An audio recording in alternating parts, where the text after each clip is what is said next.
Atteindre sa vulnérabilité. C'est un endroit secret à l'intérieur de nous où si on le touche, on touche directement à notre être intérieur le plus secret. Et bien souvent, c'est dans sa vulnérabilité, dans tout ce que l'on va dire, de tout ce qui est caché, de tout ce qu'on a honte de dire, et que l'on ose dire, qui fait que derrière, eh bien, il y a des grandes transformations, il y a des grandes libérations et il y a des grandes guérisons. Parce que la vulnérabilité, on la cache. On la cache parce que si on révèle qui nous sommes au plus profond de nous, cet être fragile, cet être qui a peut-être fait des erreurs, cet être qui a honte, cet être qui n'ose pas, eh bien si on ose se montrer tel que cette faiblesse, eh bien on a l'impression que le monde extérieur va nous piétiner, va nous manger, va tout simplement nous écraser. Et là, atteindre sa vulnérabilité, c'est essentiel dans sa guérison, parce que quand on va dans sa vulnérabilité, c'est-à-dire qu'on ose aller toucher une part de nous qui est très sensible, qui est vraiment notre partie intime, là où tous nos secrets, comme je le disais, qui y sont cachés. Et vraiment d'accéder à cet état, à cet endroit de fragilité permet d'accepter souvent, eh bien, de ne pas avoir eu le courage ou la confiance d'exprimer qui nous sommes. C'est un endroit le plus fragile de notre être. Et aujourd'hui, j'ai envie tout simplement de te partager une vulnérabilité pour te montrer justement que toute personne est vulnérable. Alors je vais parler tout simplement de moi. Alors oui, c'est le plus simple en tout cas, quand on ose en tout cas être dans sa vulnérabilité, c'est qu'on ose toucher une partie de soi. Et plus particulièrement, une partie de moi que je mets très peu en valeur à travers les vidéos. J'en parle, mais je ne mets pas plus de valeur alors que c'est là où est mon plus grand potentiel. Mon potentiel, ce sont tout simplement des dons que j'ai pu récupérer à la suite de mon travail personnel de libération, d'acceptation, de pouvoir parler avec des êtres spirituels, célestes, divins, tels que la famille royale. Alors la famille royale, c'est qui? Eh bien, c'est il y a 2000 ans, Jésus est arrivé sur terre et a tout simplement transformé ce monde pour qu'il devienne plus conscient au niveau intellectuel, émotionnel, spirituel, pour entrer dans sa guérison de son être supérieur. Et donc, de rentrer en reliance avec la source, l'univers, le divin. Voilà, le mot en tout cas, le grand tout, le mot que tu as envie d'y mettre derrière. Et de pouvoir canaliser eh bien, des personnes telles que Joseph, telles que Jésus, telles que Marie. J'ai pas encore eu Marie-Madeleine, mais j'espère pouvoir canaliser Marie-Madeleine également. Eh bien, ramène un peu plus à un monde qui n'est pas terre à terre. Et comme tu le sais, quand Il y a des personnes qui parlent de spiritualité, qui parlent à des êtres un peu spéciaux. Ce sont des personnes un peu perchées. Alors j'ai envie de te dire que chacun a sa propre vérité. Mais pour aller encore un peu plus loin, eh bien, à force de libérer mes blessures, mon karma, j'ai pu accéder à des mondes que très peu, peut-être, de personnes accèdent. C'est-à-dire que j'ai des facilités d'accéder, d'ouvrir des portes de multiples dimensions. Ça m'est arrivé une fois, je vais te raconter l'histoire. C'est il y a quelques temps de cela, je faisais encore des soins énergétiques quand j'étais donc thérapeute. Aujourd'hui, je les ai complètement arrêtés puisque je les ai intégrés dans mon coaching, mais sous une autre forme. Et donc, j'ai une personne qui vient chez moi et c'était à l'époque où je conscientisais que j'avais cette potentialité d'aller dans les annales akashiques. C'est un endroit, en fait, les annales akashiques, où c'est une grande bibliothèque avec nos livres de vie. Et donc, j'ai cette faculté de pouvoir accéder à ma bibliothèque, annales akashiques, mais donc aux bibliothèques des personnes qui souhaitent que j'y aille. Donc, c'est suite à une validation de la personne où j'y accède et que j'ai donc accès à leur livre de vie pour aller voir ce qui s'y est passé. Et donc, lors du soin énergétique, c'était au tout début, je ne demande pas forcément à la personne d'abord l'autorisation d'accéder à ces annales akashiques et j'y vais. Donc, je rentre dans ces annales akashiques. Et pendant le soin, qu'est-ce que je vois à travers donc mon troisième œil, hein, c'est toujours le troisième œil qui voit ce qui se passe. On ne voit pas forcément, en tout cas à l'époque, je ne voyais pas encore avec les yeux terrestres. Les guides, aujourd'hui, je vois des anges, je vois des êtres dans la matière, toujours avec le troisième œil, je les vois physiquement, sous une autre forme, pas comme s'ils étaient de chair, mais je les vois comme si c'était un hologramme. Donc je les vois. Et à l'époque, donc je n'avais pas encore accès justement à les voir physiquement. Mais je les voyais à travers mon troisième œil, c'est-à-dire que quand je faisais des soins énergétiques, je fermais les yeux justement pour ressentir et pour voir les couleurs des chakras, pour ressentir justement à quel endroit les énergies ne passaient pas, qu'est-ce que le corps voulait me dire, parce que le corps m'emmène également dans des endroits de la personne qui sont blessés. Voilà. Une fois, en faisant un soin à ma mère, je me suis retrouvée dans le sang directement de ma mère. Je suis devenue toute blanche, j'ai cru que j'allais tomber dans les pommes. Il ne faut surtout pas faire ça, mais encore une fois, c'est de l'apprentissage et il fallait le savoir. Voilà, je ne le savais pas. Donc pour revenir à cette personne, je rentre dans ces annales akashiques et là, qu'est-ce que je vois? Je vois son être multidimensionnel. Donc son être originel, qui est donc d'une autre dimension, on pourrait appeler ça un extraterrestre, mais je vais plutôt appeler ça un être d'une autre dimension. Et donc, cette personne se présente à moi sous la même forme humaine, plutôt d'une couleur verte kaki, sans cheveux, plutôt fripé, et en homme. Voilà, plutôt tout nu, sans pour autant me faire voir d'organes, on va dire, avec son genre. Et je lui dis donc à la personne comme quoi elle est avec voilà, une âme venue d'une autre dimension. Et donc je vois donc son annale akashique. Je vois ce qui s'y passe.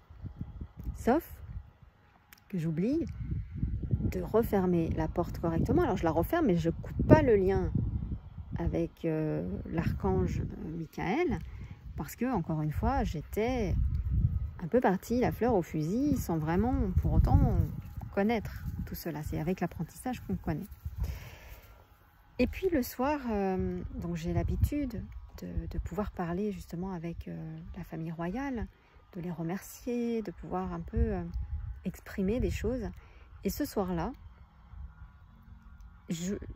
je vois, en fait, c'est comme si on m'avait propulsé dans quelque chose de beaucoup plus loin, loin, loin, loin, loin. C'est comme si mon âme, en fait, se sent tirée très, très loin, alors que je suis dans mon lit, prête à dormir. Je me sens tirée loin, loin, loin, loin, loin. Et là, je me vois devant une porte et je vois des êtres différents, de différentes couleurs, de différentes formes. Et là, dans ma tête, je me dis, mais ils me voient. Et j'entends, mais qu'est-ce qu'elle fait là? Et là, je me dis, oh punaise, mais ils me voient, quoi. Je suis où? Où est-ce que je suis? Et ils sont là, tous ensemble, ils me regardent, tous ébahis, et ils me disent, mais elle nous voit, la personne, elle nous voit. En fait, on parlait le même langage. Et là, j'ai pris peur. Et pendant 3 jours de suite, j'accédais à cette dimension-là. Je les voyais tous les soirs. Tous les soirs. Jusqu'à ce que j'appelle une personne que je connais et qui va dans les annales akashiques et je lui dis, voilà ce qui se passe. Et elle me dit, mais est-ce que tu as coupé le lien avec l'archange Michael? Alors je lui dis, non. Et donc je le fais aussitôt. Et là, ça a coupé le lien. Mais ça ne m'a pas coupé la faculté d'ouvrir les portes des multidimensions. Donc, j'ai cette faculté-là, mais j'ai la faculté également de ressentir à travers mon corps, ce que votre âme, en tout cas, désire, qui vous êtes. Donc, je vous permets de révéler, en fait, votre vérité. Il n'y a pas très longtemps, j'étais avec une personne, on se promenait, et cette personne me dit, oh, mais j'adore Cléopâtre, elle a vécu une vie formidable. Et puis elle me dit un jour, quand elle était avec Jules César, enfin Jules César est mort, et puis elle s'est mise avec un autre nom, je ne me souviens plus. Elle connaissait sa vie, elle recherchait justement le nom de cette personne. Et en fin de compte, ce n'était qu'une vie antérieure qu'elle revivait.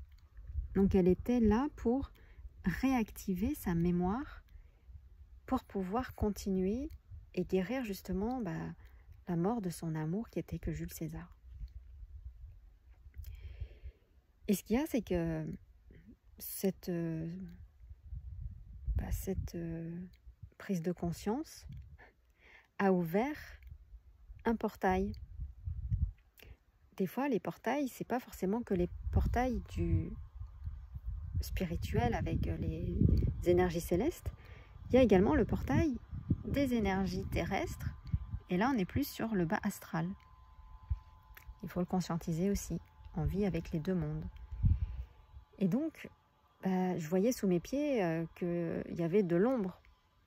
C'est comme si on avait fait ressortir une blessure qui lui appartenait et qu'elle venait libérer. Mais c'est tellement puissant que ça vient tout simplement réveiller des énergies beaucoup plus profondes et beaucoup plus puissantes également. Donc c'est toujours l'oscillation. Quand on est dans des hautes énergies positives, de l'autre côté on a des hautes énergies négatives. On attire toujours l'opposé. Et ce qu'il y a, c'est que il y avait un petit moment que ça ne m'était pas arrivé. Mais j'ai toujours les signes de ce qui va arriver. Vous en avez des signes, il faut juste les rencontrer, les voir, les percevoir. Et ce qu'il y a, c'est qu'un peu plus loin, je vois passer un chat noir. Bon, jusque-là, un chat, c'est un chat.